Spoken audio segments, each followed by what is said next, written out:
शिखर जी की वंदना करने के लिए कहा गया है कि एक बार बंदे जो कोई ताको नरक पशुगति नहीं होई। तो महाराज जी वहां पर तो कई जो आदिवासी रहते हैं वो प्रतिदिन वंदना करते हैं और वहां पर वंदना करने से करोड़ों उपवास का फल मिलता है, तो ऐसा क्यों कहा गया? वो वंदना करते ही नहीं, हो तो मजबूरी में करते हैं।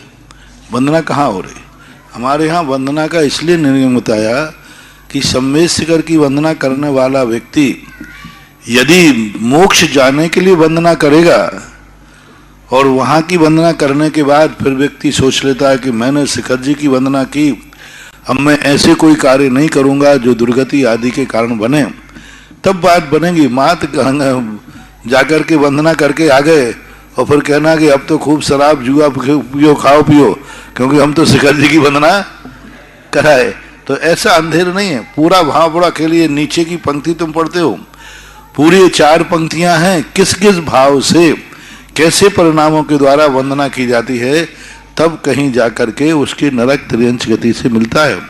यानी जब व्यक्ति सक्मेश शिखर की वंदना करके आता है तो ये माना जाता है कि वो रात में नहीं खाएगा, वो माना जाता है कि अभक्ष नहीं खाएगा, वो माना जाता है कि शराब नहीं पिएगा, वो माना जाता है कि जुआ आदि नहीं खेलेगा, ऐसे कार्य नहीं करेगा, तो ऐसा माना जाता है।